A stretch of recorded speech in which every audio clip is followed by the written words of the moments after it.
오늘 우리에게 주신 하나님의 말씀은 사사기 14장 1절에서 9절까지의 말씀입니다. 사사기 14장 1절에서 9절까지의 말씀.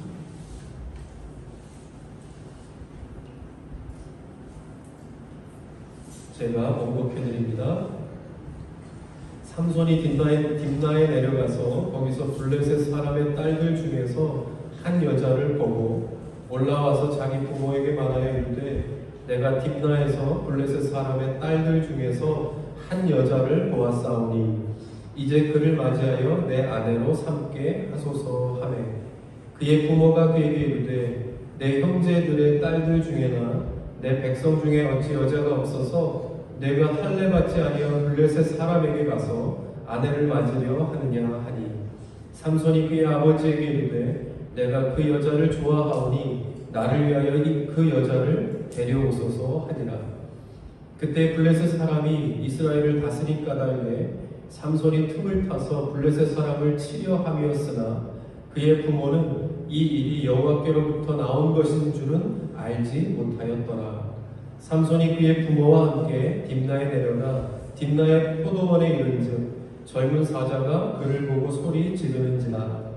여호와의 영이 삼손에게 강하게 임하니 그가 손에 아무것도 없이 그 사자를 염소 새끼를 찢는 것 같이 찢었으나 그는 자기가 행한 일을 부모에게 알리지 아니하였더라.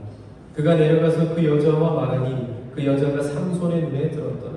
얼마 후에 삼손이 그 여자를 맞이하려고 다시 가다가 돌이켜 그 사자의 주검을 본즉 사자의 몸에 벌떼와 꿀이 있는지라.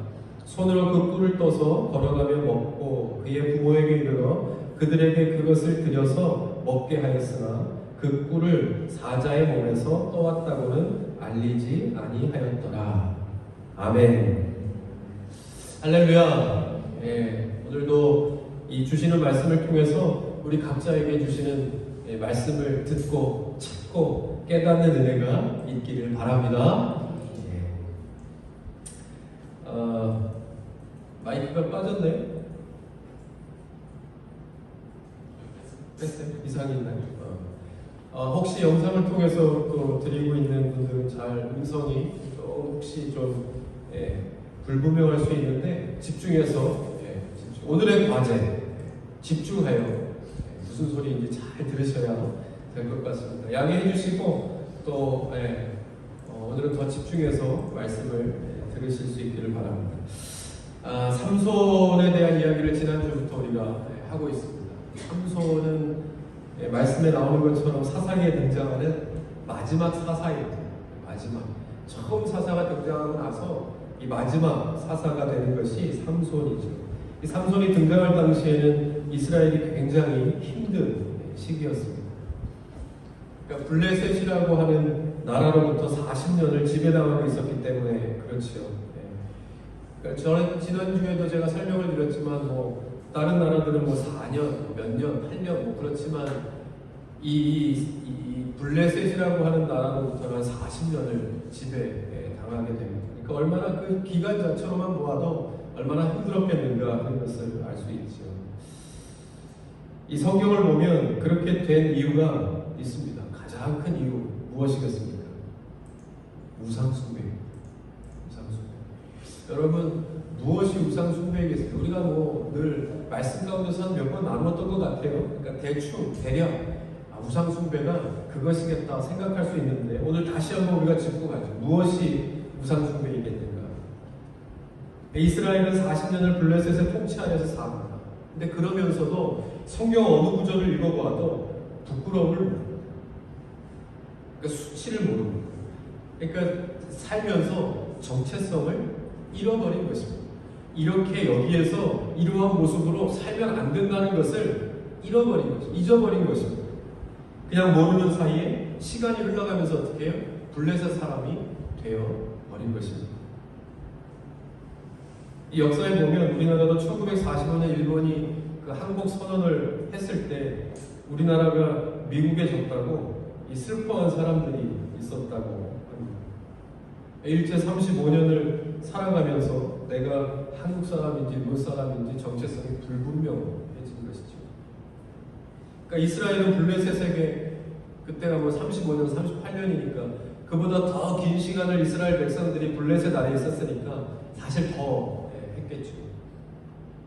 40년이라고 하면 어떻습니까? 한 세대가 지나면서 또 한 세대가 그만큼 자라나는 시간입니다. 짧지 않은 시간입니다. 이 당시에 블레셋이라고 하는 나라에도 우상들이 많았겠죠. 얼마나 많은 우상들이 있었겠습니까? 게다가 40년을 그 통치 아래 있었으니까 그것을 보고 그 문화 가운데 살았던 이스라엘 백성들도 어느새 거기에 익숙해져 버린 겁니다. 블레셋 사람이 되어버린 것입니다. 중요한 것은 무엇입니까? 그러면서도 이스라엘은 하나님께 부르짖지 못합니다. 부르짖는 방법을 잊어버린 것입니다. 부르짖어야 하는 백성들임을, 그러니까 이럴 때 하나님 앞에 나아가 하나님 앞에 부르짖어야 한다고 하는 사실을 그래야 사는 사람들이라는 백성들인 것을 잊어버린 것입니다. 마치 사자가 이렇게 강아지들 틈에서 같이 이렇게 뒹굴면서 멍멍 짖으니까 사자도 멍멍 짖었던 것처럼 하도 오랜 시간을 블레셋 사람들과 살면서 우리가 하나님의 백성임을 잊어버리게 된 것입니다. 그래서 이스라엘은 이러한 어려운 상황이 오래도록 지속됨에도 불구하고 하나님 앞에 부르짖지 못합니다. 이 삼손이 마지막 사사라고 했죠. 사사기 시대가 다 지나서 마지막에 이르니까 그 오랜 시간을 통해서 점점 더 하나님을 잊어버리게, 사실 이 40년 때문이겠습니까? 그 이전에 많은 10명이 넘는 이 사사들의 시기를 통해서 계속 깨닫게, 하나님께서는 끈기 있게 계속해서 깨닫게 하셨지만 그때마다 조금 깨닫는 듯하다 잊어버리고 깨닫는 듯하다 잊어버리고, 그것이 거듭하면서 점점 어떻게 해요? 하나님 앞에 부르짖는 백성이라는 그 정체성을 하나님 앞에서 이 백성들이 다 잊어버리게 된 것입니다. 여러분, 다시 한번 우상 숭배가 무엇이겠습니까? 아무리 블레셋 땅에 섬기는 우상이 한둘이 아니었다 하더라도, 아무리 긴 시간을 많은 우상을 그 문화 가운데 익숙하게 그렇게 살았다 할지라도 그 모든 것을 통틀어서 가장 큰 우상은 무엇이겠습니까? 하나님을 잊어버렸다. 하나님을 잊어버렸다. 살면서 하나님을 의식하지 못하는 삶, 그것이 우리에게 가장 큰 우상이 될 수 있다는 것입니다. 그 자리에는 당연히 내가 소중하고 귀중하게 생각하는 그 어떤 것이든지 들어갈 수 있겠죠. 그렇게 된다면 그것이 우상이 되는 거예요. 지난주에 우리가 결론적으로 이야기했던 것처럼 하나님보다 더 사랑하는 것이 혹시 있다고 해요. 우리가 자신 있게 하나님을 가장 사랑합니다라고 이야기할 수 있으면 너무너무 좋죠. 그러함에도 불구하고 현실적으로는 하나님보다 더 중심을 차지하고 있는 그것이 있다고 하면 그것이 우상이다. 왜요? 그것으로부터 하나님을 잊어버리게 하기 때문입니다. 이스라엘이 40년 동안 하나님을 잊어버리고 살았다는 것은 정말 비극입니다. 슬픈 일입니다. 자기 백성을 사랑하셔서 어떻게 해서든지 구원하시기 원하시는 하나님께 있어서는, 사사기는요, 창세기, 출애굽기, 레위기, 민수기, 신명기 쭉 해갖고 몇 번째 가지 않는 책입니다. 보시면 그 이후로도 요한계시록까지 엄청난 수의 책들이 쌓여져 하나님의 역사를 이루어가는데, 그 사사기까지만 하더라도 하나님께서 얼마나 많은 러브콜을 보내시는지 모릅니다. 하나님의 교회를, 하나님의 장막을, 성막을, 그것을 채우는 하나님의 백성들, 그리고 여러 고초를 통해서 고난을 겪고 있는 하나님의 사랑하는 백성들에게 얼마나 여러 차례 무수한 러브콜을 보내시는지 모릅니다. 그런 하나님께 대하여는 이 결말은 어떻습니까? 이런 큰 비극이 아닌 비극이 또 없을 것입니다. 하나님께 있어서는 정말 가슴 아픈 일이 아닐 수 없습니다. 어떤 신학자가 말하기를 하나님의 백성이 하나님이 선택하기를 거부했다. 이 참 아이러니하지 않습니까? 네. 나의 자녀가 내가 부모됨을 거부했다. 네. 하나님의 백성이 하나님 선택하기를 거부했다. 다시 말하면 하나님은 선택받지 못했다. 선택받지 못했다. 옛날에 그 미팅 같은 거 이렇게 나가면 그 제과점, 그 뉴욕제과 이런 데 모르십니까? 이런 그 옛날에는 그런 제과점 뭐 이런 데서 이렇게 미팅을 탁 나가면 자기의 소지품을 꺼내놓으라고 이렇게 합니다. 지금 이 차키미가 있네요. 이런 거 이렇게 탁 꺼내놓으면 이제 다 고르지 않습니까? 싹 선택받지 못하는 선택받지 못했을 때 그거는 뭐 비교할 수도 없을 거예요. 여기서는 뭡니까? 백성으로 치면 하나님께로부터 선택받지 못한 백성이라는 그 마음은 더 클 텐데 반대로 이야기합니다. 이 사람은 뭐라고요? 하나님이 선택받지 못했다. 그 백성들로부터 선택받지 못한 하나님의 마음이 어떠하겠냐.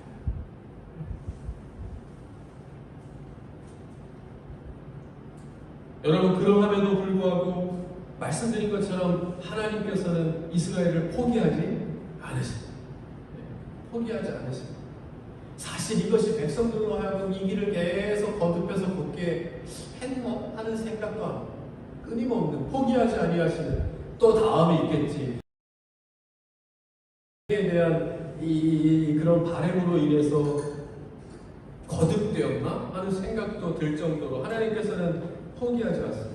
자식이 범죄함을 마찬가지죠. 그대로 보고 있을 부모가 어디 있겠습니까? 하나님께서는 범죄하는 이스라엘과 늘 함께 하십니다.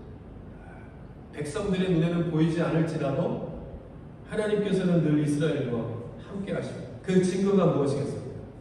바로 이거예요. 지난주 말씀처럼 부르짖지 않았음에도 불구하고 이 마노아의 아내에게 찾아가셔서 잉태하게 하시고 삼손을 낳게 하십니다. 그 삼손을 통해서 내 백성을 구원하시겠다고 하는 하나님의 강력한 의지가 여기 담겨 있는 겁니다. 이것이 증거입니다. 우리는 여기서 하나님의 간절함을 발견할 수 있어요. 하나님의 백성을 향하신 그 간절한 마음, 부르짖지 않았음에도 불구하고, 아니 지금 자기가 당하고 있는 그 아픔이 얼마나 고통스러운 아픔인지도 모르고 그냥 이렇게 쭉쭉쭉쭉 걸어가다 보면 절벽은 뚝 떨어지고 또 쭉쭉쭉쭉 가다 보면 거기에 어떤 어려움이 나의 목숨을 빼앗길 만큼 위태로움이 계속 우리 앞에 있을지 모르는 그 길의 그 안착도 알지 못하고 계속 걸어가는 백성들을 향하여, 백성들을 향하여 그 백성들이 부르짖지 않고 그냥 즐거워하면서 그냥 이렇게 가고 있음에도 불구하고 하나님께서 그들을 향하여 손을 내미신 것입니다. 구원의 손길을 내미신 것입니다.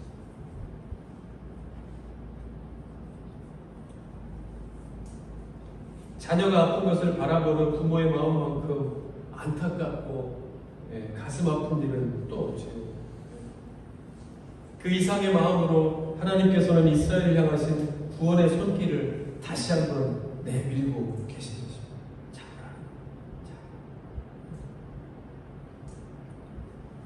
생각해 보십시오. 천지를 창조하시는 말씀으로 해와 달을 창조하시고 해와 달 별과 동물, 여러분 하나님께서 말씀으로 이 땅을, 이 세계를, 나를 창조하셨음을 믿으십니까? 믿으십니까? 네. 그런 창조주 되신 하나님 아니십니까? 천지를 창조하시고 그것도 말씀으로 해, 달, 별, 동물 그리고 사람을 창조하신 하나님께서 모든 것 다 내려놓고 뭐가 아쉬워서 뭐 때문에 무슨 이유가 있어서 뭐가 우리에게 그러한 이유가 있으시기에 끝까지 지켜보시다가 하나님께서 다시 자꾸 하나님께로부터 멀어지려고 돌이키려고 이렇게 주일에는 열심히 예배를 드리지만 돌이키면 일주일 동안은 우리의 모습, 우리의 계획대로 사는 우리의 한 사람 한 사람의 모습 속에서도 하나님은 계속 우리에 대하여 포기하지 않고 어떻게 구원의 손길을 내미십니다.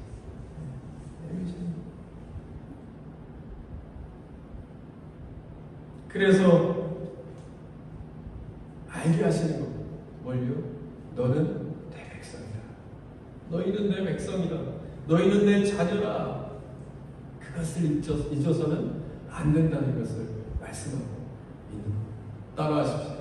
나는 하나님의 백성이다.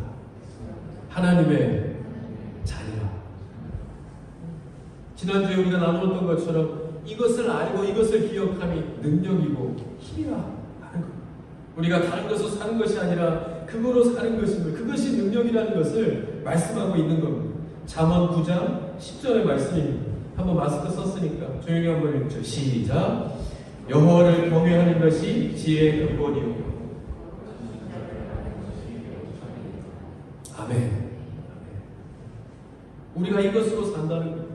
이것은 하나님을 알고 하나님을 기억하고 하나님 주시는 지식과 지혜로 하나님을 경외하면서 오는 그 능력으로 우리가 산다 하는 것입니다. 오늘 본문도 이것을 말씀합니다. 삼손이 어느 날 이 마음에 드는 여인이 생겨서 딥나로 내려가는 길에 뭘 만나요? 젊은 사자를 만났다. 그렇게 성경에 봐요. 젊은 사자를 만나. 그런데 하나님께서 어떻게 합니까? 영을 부어주셨어요. 그 순간에 이 삼손에게 하나님의 영을 부어주셔서 맨손으로, 그것도 맨손으로 이 사자를 때려잡게 하십니다. 여러분, 이 말씀에 의미하는 것은 사자는 블레셋을 의미해요.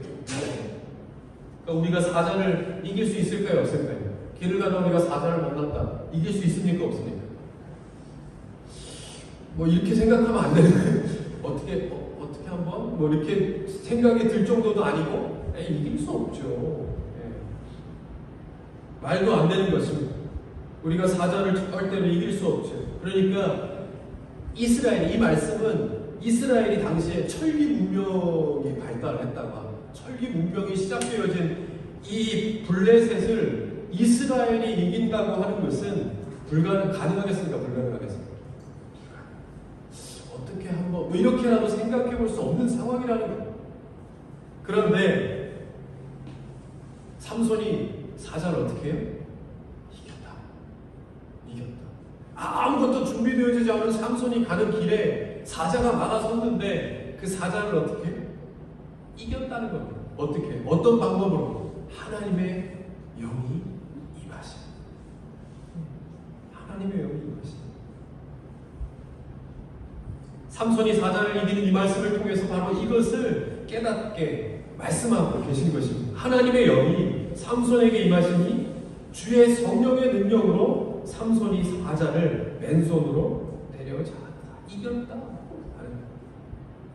불가능한, 우리가 조금의 여지를 두고 생각할 수도 없는 불가능한 일을 가능케 하는 역사가 어디에서? 하나님으로부터 주어지는 능력으로 이 삼손이 가능케 했다 하는 것입니다. 성경은 그걸 말씀하고 있는 겁니다.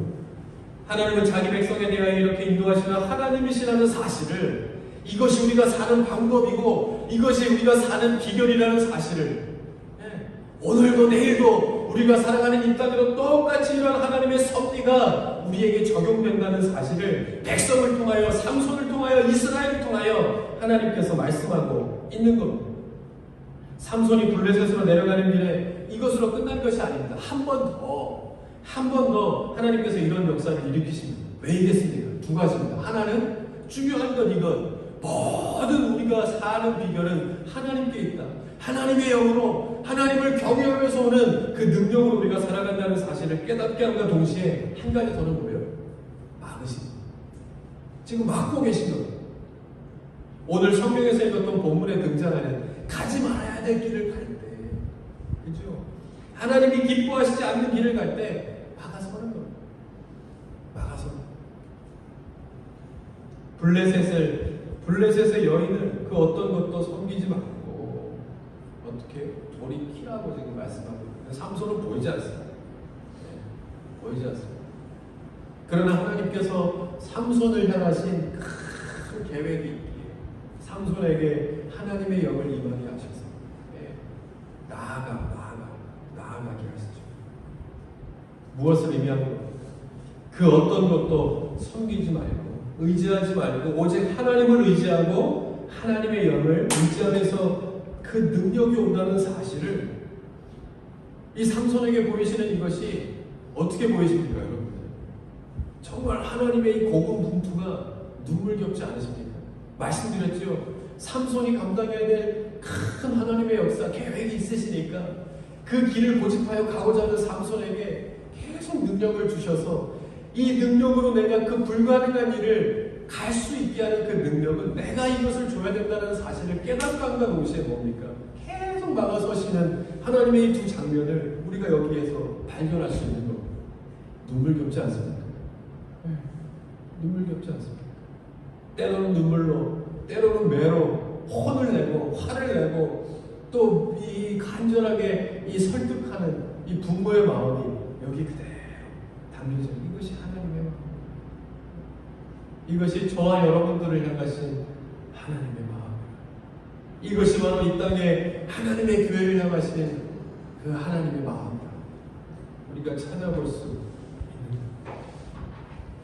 그리고 하나님께서 이렇게 고군분투하지 않으셨으면 삼손뿐만이 아니라 오늘 우리가 있겠어요. 하나님 사랑하시는 성도 여러분, 하나님을 기억함이 능력입니다. 하나님을 의식하고 하나님이 나의 중심이 되는 삶이 우리의 능력임을 꼭 믿으실 수 있기를 바랍니다. 또 아멘이 적어졌습니다. 하나님을 기억함이 능력입니다. 네. 한 가지 더 예전에는 막 노래도 크게 부르고 찬송도 크게 부르니까 우리 교회 다니는 사람들에는 별로 음치가 없었던 것 같아요. 학교에서도 이렇게 실기시험 같은 거 보면 노래 잘 부르는 친구들 보면 다 교회 다니는. 왜 어렸을 때부터 뭐 여름성경학교 가서 뭐 교회에서 주일마다 예배드리고 이 청음도 늘어나지 않습니까? 옆에서 막 잘 부르는 막 이렇게 해서 듣고 이 악보도 보고, 그죠? 악보도 보고 노래도 부르고. 아니 당연히 안 했던 사람들보다는 훨씬 나을 수 있겠죠. 근데 앞으로 그런 시대가 점점 없어지지 않을까. 이 마스크라고 하는 것이 우리로 하여금 점점 속으로 노래를 부르고, 그죠? 아까도 우리 오늘 보니까 참 좋네요. 참 좋네요. 찬양팀들이 열심히 또 토요일날 연습하고 기도하고 이렇게 또 일어나서 찬양하고, 얼마나 좋은지 정말 좋아요. 찬양을 통해서 이 마음이 확 하니까 제가 말씀 전하기가 얼마나 편한지 모르겠어요. 열심히 찬양할 때 여러분들이 같이 찬양해 주셔야 돼요. 마이크 마스크 일회용 아니겠습니까? 그죠? 침 튀기고 좀 그런다 할지라도 그냥 갈아 끼면 되지 않겠습니까? 찬양이 우리의 마스크가 우리의 찬양을 가로막지 못하니까. 우리가 이제는 이러한 새로운 어떤 작은 싸움에서부터 자꾸 넘어서야 우리의 믿음이 쪼그라들지 않습니다. 그렇지 않습니까? 우리가 벌써 옷가짐이나 거기에서부터 이렇게 마음에서부터 모든 것이 우러나오면 이미 집에서부터 마음은 다 준비가 되어 있는 거예요. 그죠? 교회 왔을 때 비로소 준비되어지면 그만큼 늦은 것이고, 집에서부터 이렇게 흥얼흥얼하면서 이렇게 준비할 때 이미 우리가 예배할 수 있는 마음은 그때 다 준비되는 겁니다. 와서 기도하고 찬양하면서 더 깊이 있는 예배로 들어갈 수 있게 되는 겁니다. 그게 작은 것 같지만 엄청난 겁니다. 찬양하는 것, 아멘하는 것, 엄청난 겁니다. 엄청난 겁니다. 그러므로 이 마스크가 우리의 아멘을 가로막지 못하게 크게 그동안에 해왔던 대로 크게 화답하면서 예배를 드리실 수 있기를 바랍니다. 하나님을 기억함이 능력입니다. 하나님을 의식하고 하나님이 나의 중심이 되는 삶이 능력임을 꼭 믿으실 수 있기를 바랍니다. 사도행전 5장에 보면 이런 말씀이 있습니다. 29절입니다. 5장 29절. 베드로와 사도들이 대답하여 이르되 사람보다 하나님께 순종하는 것이 마땅하니라. 아멘. 사도들은 하나님의 말씀에 순종합니다. 물론 사도들도 예수님의 말씀에 불순종했던 경험들을 다 가지고 있습니다. 그러나 예수님께서도 그것을 다 아셨죠. 부족함이 있다는 사실을 다 아셨다는 겁니다. 그럼에도 불구하고 이들에게 어떻게 해요? 다음 세대를, 다음의 역사를 맡기십니다. 복음을, 선교를, 전도를, 그 중차대한 사명을 이들에게 맡기십니다. 그런데 신기한 것은요, 그 이후로 이 사도들이 어떤 어려움을 만나도, 어떤 고난 가운데서도 사두개인들이, 바리새인들이, 로마 군인들이 잡아 이렇게 위협을 해도 흔들리지 않고 오히려 더 담대하게 하나님의 말씀과 복음을 정말 담대하게 선포합니다. 그 힘이 어디서 왔겠습니까? 그 능력이 어디서 왔겠습니까? 우리 사도행전 1장 8절에서 찾아볼 수 있습니다. 오직 성령이 너희에게 임하시며 너희가 권능을 받고 예루살렘과 온 유대와 사마리아와 땅끝까지 이르러 내 증인이 되리라 하신다. 아멘. 오직 성령이 너희에게 임하시며, 그 이전에 우리가 기억하는 것은 정말로 처절하게 예수님을 부인했던, 그리고 예수님이 돌아가시니까 다 뿔뿔이 흩어져 도망가서 자기 목숨 보존하려고 다 뿔뿔이 흩어졌던 그 많은 사람들, 군중들, 무리들, 그런 모습을 기억합니다. 그러나 그 안에서 그래도 이 모이게 하시고 기도하게 하시고 오직 주의 성령을 통해서 예수님께서 이 땅 가운데 오셔서 이루시고자 했던 그 목적을 이 땅에 남은 사람들을 통해서 이어가게 하신 것입니다. 이 말씀에 근거하여 사도행전 2장 1절에 보면 오순절날이 이미 이르매 그들이 다 같이 한 곳에 모였더니, 그리고 4절에 그들이 다 성령의 충만함을 받고, 성령의 충만함을 받고. 여러분, 오늘도 주의 말씀을 통해서 성령의 충만함을 받는 저와 여러분 되실 수 있기를 바랍니다. 다른 어떤 것보다 우리가 내일부터 또 살아갈 때는 성령의 충만함이 필요하지 않습니다. 성령의 능력으로 살아가야 하는 것이 맞는 것일 때문에 오늘도 이 하나님 주시는 살아있는 말씀을 통해서 주시는 이 성령의 충만함이 저와 여러분들의 삶 가운데, 이 영상을 통해서 예배하는 모든 사람들의 삶 가운데 충만히 채워지는 은혜가 있기를 축원합니다. 이렇게 된 것입니다. 그러니까 저랬던, 우리가 생각하는 그 막 부인하고 도망갔던 제자들이 이날 성령의 충만함을 받고 이렇게 변화되어 사도로서 맡은 바 역할을 담대하게 감당하게 되었다는 것을 보게 되는 것입니다. 여러분, 담대하다는 것은 무엇이겠습니까? 결론적으로 말하면 어떤 상황 속에서도 하나님을 선택하는 것입니다. 하나님을 부인하지 않는 것입니다. 하나님을 기억하는 것입니다. 잊어버리지 않는 것입니다. 우리는 하루에도 무수한 선택의 순간을 경험하며 살죠. 좋은 것을 선택했을 때 우리가 이 선택은 정말 잘했어, 정말 잘한 선택이라고 기쁨을 얻게 되는 것처럼, 하나님께서는 우리가 그러한 기쁨 속에 살기를 바라십니다. 선택했을 때 그 선택에서 오는 아주 큰 기쁨, 무엇인가를 실수하고 잘못했을 때 얼마나 큰 절망과 후회함이 몰려, 반대로 정말 점심시간에 뭘 먹을까 했을 때 오늘 그 선택 정말 좋았어. 포만감. 우리가 하루에 일을 할 때 그것 때문에 일하는 거 아닙니까? 그 기쁨으로 퇴근 시간까지 버티는 거 아니겠습니까? 우리가 주님 오시는 날까지 저 천성을 향하여 광야의 길을 갈 때 버텨내는 그 힘은 어디서 오는 거겠습니까? 하나님을 선택하는 그 포만감의 그 큰 기쁨에서 온다는 사실을 이 성경은 우리에게 가르쳐주고 있는 것입니다. 그 기쁨으로 우리가 가야 된다. 그 포만감으로 우리가 오늘도 사는 백성이라는 사실, 그것을 잊어버렸을 때 하나님을 기억하지 못하고 부르짖지 않는 백성이 어떠한 결과를 만나게 될 것입니다. 반대로 하나님을 선택하고 기억하는 하나님의 백성의 삶, 다를 것이다 하는 것을 말씀하고 있는 것입니다. 하나님은 그렇게 살기를 바라십니다. 그래서 우리에게 자유의지라는 것을 주셨죠. 그냥 이렇게 강제적으로 탁 선택하는 그런 게 아니라, 거기에서 무슨 기쁨이 있겠습니까? 그죠? 선택의 기쁨을 맛보며 살기를 바라십니다. 하나님을 선택했을 때 주어지는 기쁨이 무엇인지를 알기 원하십니다. 반대로 하나님께서도 알기 원하십니다. 늘 몇천 년 동안 그냥 이렇게 외사랑만, 짝사랑만 계속 이렇게 러브콜을 해오시다가 우리가 하나님을 딱 선택하는 선택하는 순간 하나님이 얼마나 기쁘세요. 부모의 마음을 자녀가 알아줄 때 그것이 사람의 부모일텐데 하나님께서 그것을 모르다가 나를 선택해주는 그 선택의 기쁨을 하나님께서 얻으신다고 하면 우리에게 얼마나 큰 기쁨을 내잖아요. 채우시게.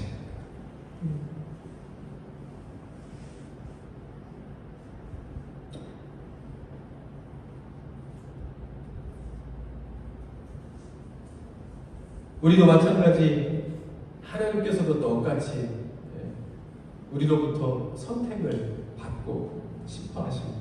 하나님께서는 우리가 하나님을 선택할 때 얼마나 기뻐하시는지 모르죠. 예레미야 9장 24절입니다. 자랑하는 자는 이것으로 자랑할지니 곧 명철하여 나를 아는 것과 나 여호와는 사랑과 정의와 공의를 땅에 행하는 자인 줄 깨닫는 것이라.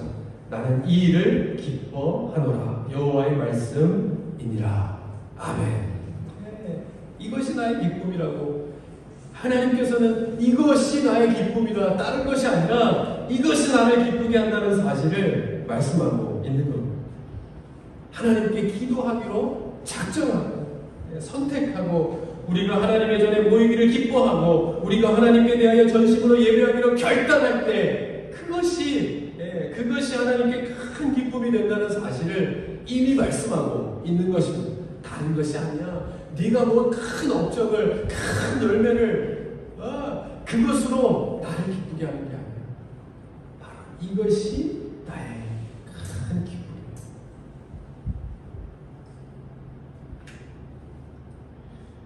사람은요, 선택하는 것을 보면 알 수 있습니다. 무엇을 선택하는가?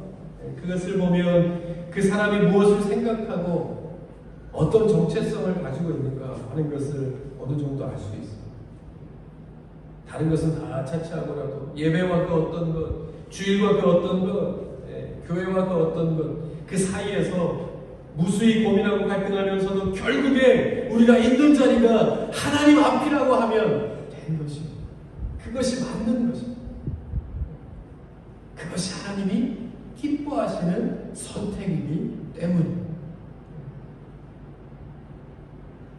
그러한 선택이 쌓이고 그 고민과 갈등 속에서 그 선택이, 그 결정이 쌓이고 순종이 쌓이고 그러면서 영적 정체성이 더 확고해지고 아까 믿음 위에 서리라는 그 믿음이 그냥 이루어지는 것이 아닙니다.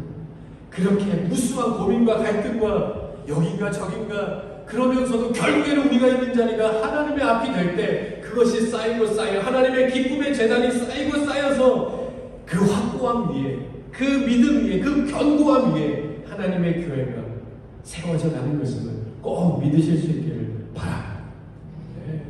그렇게 되는 것입니다. 예전에는 제가 청년 때만 하더라도요, 이 말씀을 준비하면서 딱 기억난 것이 그때는 청년 집회를 토요일 날 했습니다. 토요일 날 모든 청년들이 토요일 날 오후 대부분이 오후 5시 정도 이렇게 와서 그러면요 예전 토요일 5시면 지금의 붉은과 같습니다. 그 다른 어떤 선택의 여지가 없어. 다른 어떤 것도 거기에 끼어들 수 없어. 우리의 붉음은 막을 수 없어. 그때 그와 같은 그 토요일 오후에 5시의 시간은 그와 같았는데 뭡니까? 그것을 다 교회에 수많은 청년들이 교회로 그 시간에 모여들여서 함께 예배했다.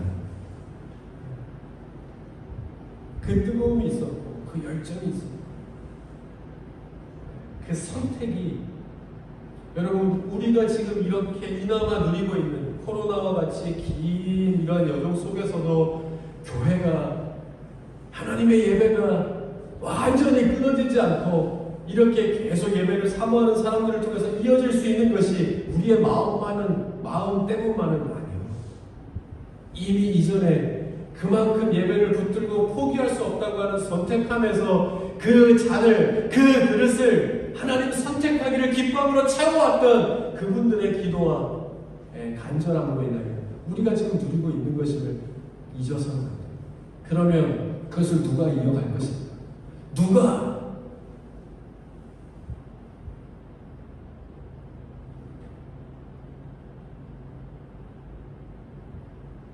그런 생각도 합니다. 이제 토요일날, 요즘에 토요일날 청년 모임을 하자, 집회를 하자. 근데 우리는 모일 수 있을 것 같아요. 근데 대부분 그때의 기억과 지금 현재 그런 상황들을 봤을 때, 와, 정말 쉽지 않겠다 하는 생각을 하게 됩니다. 여러분, 결국 하나님께서는 이것을 보시는 것입니다. 그래서 이러한 순간순간의 선택이 선을 이루고, 선이 모여서 면을 이루고, 그죠? 점이 모이면 선이 되고, 선이 모이면 면이 되고, 그 면이 바로 그런 면이 있어야 그 위에 하나님의 나라가, 하나님의 교회가 세워져 가지 않겠습니까? 그렇게 견고하게 세워진 하나님의 교회는 어떻게 아까 찬양처럼 무너지지 않는 것입니다. 교회를 세워도, 우리의 기도의 탑을 세워가도 무너지지 않는 그 믿음 위에 세워가요. 우리는 지금 그 땅을 고르고 있다고 생각합니다. 더 견고한, 세워져가는 것은 금방입니다. 아파트 세워지는 것도 보면요, 어느 세월에 확 세워져서 다 입주하면 뭐가 가장 오래 걸립니다. 기초가 가장 오래 걸립니다. 땅을 파고 기초를 든든히 하면 세우는 것은 금방. 우리가 해야 할 일은 지금 그 일을 하나님께서 우리에게 맡기시는 것이 아닙니다. 그래서 어려울 수 있죠. 그래서 힘들 수 있죠. 그래서 그것을 우리는 고난이라고 부릅니다. 그러나 여기서 또 한 번 말씀하십니다. 사도들은 고난 속에서도 하나님 선택하기를 결정합니다. 사도행전 5장 40절에서 42절. 그들이 옳게 여겨 사도들을 불러들여 채찍질하며 예수 이름으로 말하는 것을 금하고 놓으니 사도들은 그 이름을 위하여 능욕받는 일에 합당한 자로 여기심을 기뻐하면서 공회 앞을 떠납니다. 그들이 날마다 성전에 있든지 집에 있든지 예수는 그리스도라고 가르치기와 전도하기를 그치지 아니하리라. 아멘.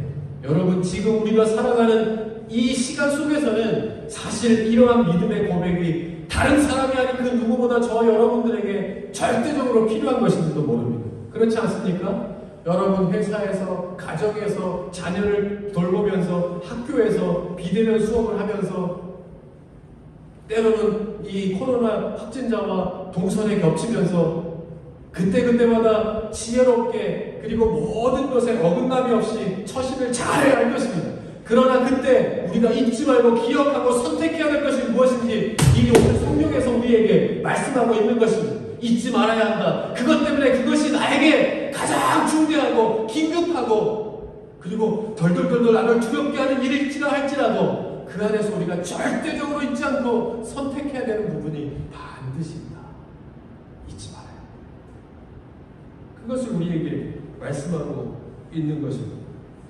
여러분, 제자들은 맞고 나왔는데 기뻐한다고 이야기하면 무엇이긴 부르겠습니까? 무슨 것이겠습니까? 성경은 그렇게 이야기하지 않습니다. 채찍으로 맞은 것이 기쁘다는 얘기야. 내가 합당한 자였다는 거예요. 이 맞는 것이 증거가 되어져서 내가 옳은 일을 하고 있구나라는 것을 깨달았다는 겁니다. 옳은 일을 하고 있구나. 그것이 나에게 기쁨이 되었다는 이것을 이해하시겠습니까? 지난주부터 역설적으로 이야기하고 말씀하시는 이것을 이해하시겠냐는 거예요. 어떻게 보면 우리가 지금 살아가고 있는 것을 역설적으로 살아야 하나님이 기뻐하시는 삶이 되는 건지도 모릅니다. 내가 이해되는 삶? 그냥 내가 보기에 기쁘고 만족스러운 삶은 하나님이 보실 때 노 하실 수도 있다는 거예요. 삼손이 내려가는 길은 기쁨의 길이었습니다.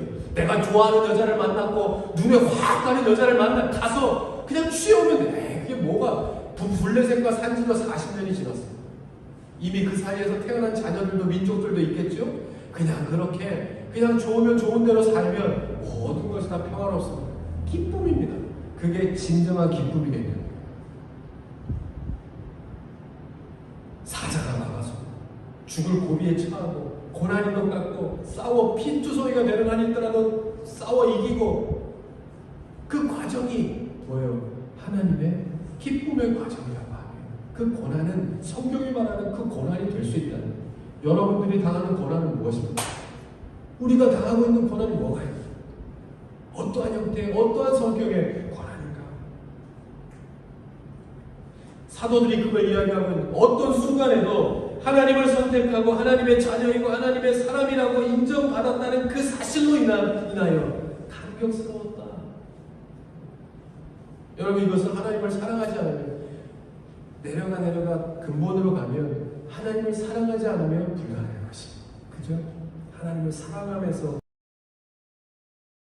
이 모든 것이 다 하나님을 사랑하면서 오는 것입니다. 나가서에 보면 사랑은 죽음같이 강하다.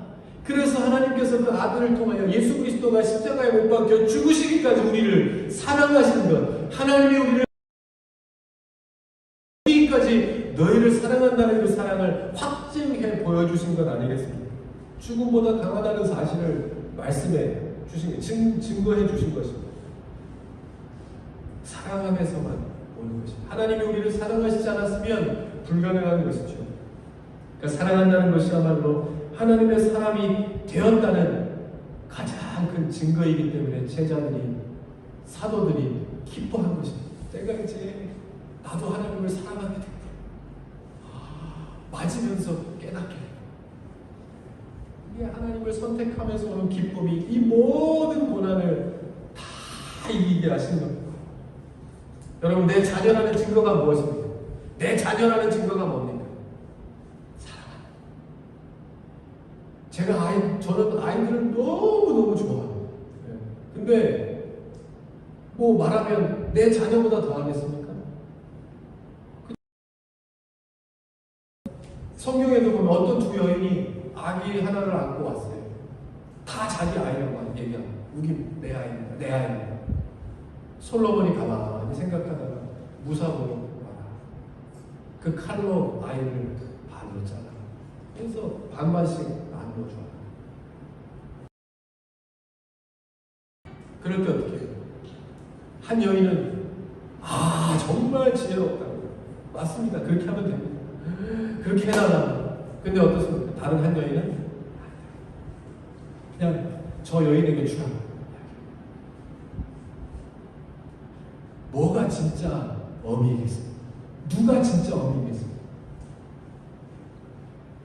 우리가 볼 때 굉장히 실용적이고 현실적이고 체계적이고 아주 융통성 있고 모든 것이 다 그렇게 치달합니다.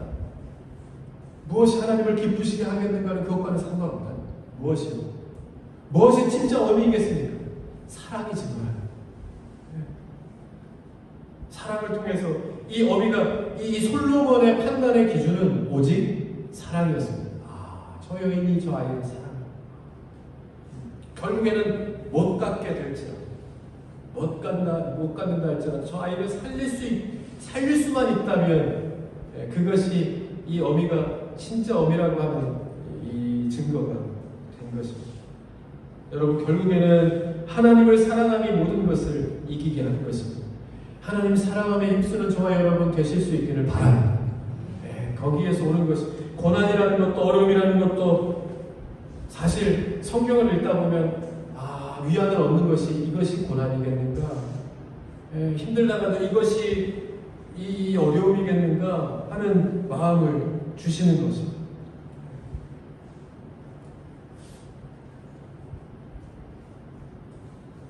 모든 것은 다 하나님 사랑하면서 오는 것입니다. 가말리엘이라고 하는 사람의 말 앞에서 더 우리의 마음이 숙연해지죠. 뭐라고 하냐면 하나님께로부터 난 일은 사람이 막을 수가 없습니다. 어떤 고난도 막을 수 없다. 하나님께로부터 난 일이라고 하면 고난도 막을 수 없다는 겁니다. 하나님께로부터 난 일을 왜 못 막습니까? 그건 사랑이니까요.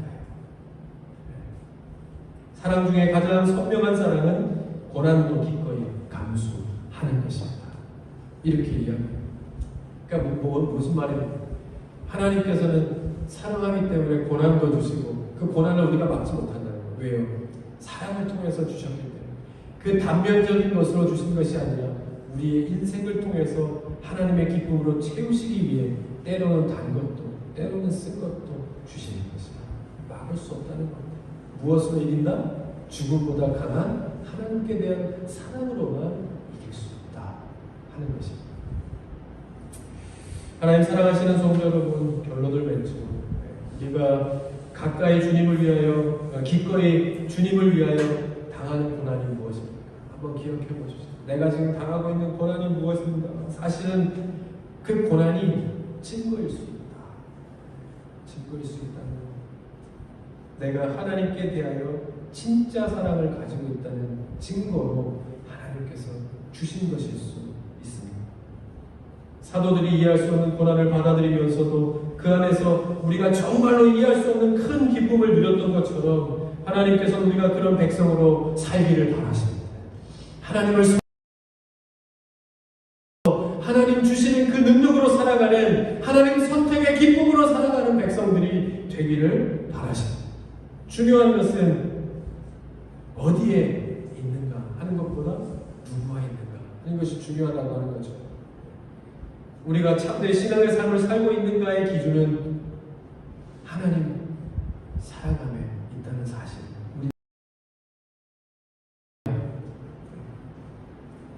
오늘 말씀의 결론이 이 말씀이 될 것 같습니다. 이 말씀을 읽으면서 맺지요. 시편 84편 10절에서 12절 말씀입니다.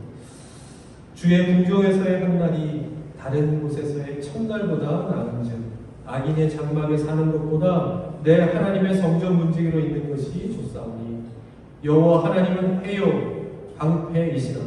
여호와께서 은혜와 영화를 주시며 정직하게 행하는 자에게 좋은 것을 아끼지 아니하실 것임이니이다. 만군의 여호와여 주께 의지하는 자는 복이 있나이다. 아멘. 이 복 다 받아 누리시는 저와 여러분 되실 수 있기를 바랍니다. 오늘도 하나님을 선택한 여러분, 그리고 오늘도 영상 앞에서 하나님을 선택하기로 작정하고 마음을 다하여 예배하는 모든 사람들, 오늘 우리의 마음속에, 삶 속에 하나님께서 약속하신 이 기쁨으로 충만히 채워져서 내일부터 시작되는 일주일 동안 또 하나님을 선택하면서 주시는, 하나님을 예배하면서 주시는 그 기쁨의 능력으로 살아가는 저와 여러분 다 되실 수 있기를 주님의 이름으로 간절히 축원드립니다. 아멘. 같이 한번 기도하십시다. 그렇습니다. 하나님, 오늘도 하나님의 오늘 이 자리에 있는 것처럼 내가 하나님을 선택하고 그리고 하나님을 기억하고 오늘도 하나님 앞에 기도하는 것은 하나님께서 내 찬양에 채우시는 그 기쁨이 있어야, 그 능력이 있어야 우리가 살아가고 이 모든 사역과 하나님 맡겨주신 일들을 감당할 수 있음을 기억합니다. 주님, 오늘도 나와 함께 하셔서 내가 하나님을 선택하고 이 자리에 있는 그 기쁨으로 충만케 하셔서 일주일 동안도 승리하는 삶, 하나님과 동행하는 기쁨을 누리는 삶이 되게 하여 주시옵소서. 가정에서도 자녀와 함께 있으면서도 하나님의 교회를 섬기고 주의 사역 가운데 있으면서도 학교에 있으면서 학업을 감당하며 어디에 있든 더 잘하시는 하나님께서 주시는 그 기쁨으로 충만하여서 그 능력으로 일주일 동안도 승리하는 삶 사는 주의 백성들 되게 하여 주시옵소서. 우리 같이 한번 오늘 주신 말씀 기억하면서 함께 한번 기도하십시다. 같이 기도합니다. 하나님, 그렇습니다. 주님, 오늘도 우리가 주님 앞에 나와서 이렇게 예배합니다. 하나님, 예배하는 주의 백성들을 기억하여 주시고 하나님, 오늘 주님을 선택하고 주님을 바라보면서 하나님 앞에 기도하고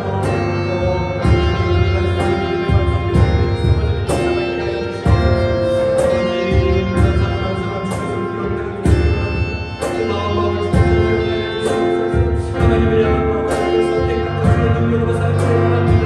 주님 앞에 기도하고 주님 앞에 기도하는 주의 백성들을 주의 이름으로 주께서 기억하여 주시옵소서. 아버지, 그 주님께서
가지 이 상황 속에서도 오늘 하나님을 예배하리라 선택하고 결정하고 주 앞에 나와 그것이 그 과정이 결코 쉬운 일은 아니었음에 하나님께서는 그 마음을 주님께서 다 기억하실 텐데 오늘 이렇게 나와서 하나님 사랑함을 통해서 하나님께서 우리에게 주신 변함없는 그 사랑하심을 통하여 우리가 이 자리에 있음을 기억하고 오늘도 하나님 앞에 전심을 다해 예배하고 사랑을 고백하고 기도하는 하나님 우리의 마음속에 준비되어진 믿음의 그릇 가운데 하나님께서 약속하신 크신 기쁨의 은혜가 충만히 채워지는 역사가 있게 하여 주시옵소서. 하나님 그렇기 때문에 주님을 기억하고 그 능력으로 사는 사람들임을 하나님을 선택하고 하나님과 동행할 때 그때 주어지는 것이 가장 주님 우리가 살아가는 시간 하여 주셔서 주님 주시는 능력으로 산다 고백함을 늘 우리 입술을 통하여 떠나지 않게 하나님 앞에 고백하고 선포하며 사는 주의 백성들 되게 하여 주시옵소서. 하나님 참 어렵습니다. 참 힘듭니다. 오늘 그리고 닥쳐진 모든 일들 가운데서 하나님 기뻐하시는 그 선택을 통하여 결정 가운데 나아가기까지가 참 어렵습니다. 솔로몬처럼 다윗처럼 우리에게 있지 아니한 하나님께로부터 오는 하나님을 경외하면서만 주어지는 그 지혜와 지식과 믿음의 능력을 허락하여 주셔서 한 걸음 한 걸음 속에 함께하여 주시는 그 주님의 지혜 속에 오늘도 하나님 기뻐하시는 길을 선택하여 걸어가는 주의 백성들 되게 하여 주시옵소서. 그래서 하나님 우리가 그 능력으로 살면서 가정을 섬기게 하시고 자녀를 보호하게 하시고 교회를 세워가게 하시고 직장에서 일터에서 사업에서 학업에서 늘 함께 하시는 주님 앞에 기도하고 선택하며 주님께서 이미 먼저 앞서가셔서 이끌어가시는 그 길 따라 믿음의 삶, 기쁨의 삶 살아가는 주님의 성도들 다 되게 하여 주의 제목들 어떤 것인지 하나님께서는 다 아실 줄 압니다. 그 기도의 제목 가운데 하나님 함께 하시고 더 좋은 길, 선한 길, 복된 길로 인도하시는 주님의 손길을 따라 늘 복된 걸음 걷는 주의 성도들 되게 하여 주시옵소서. 때에 따라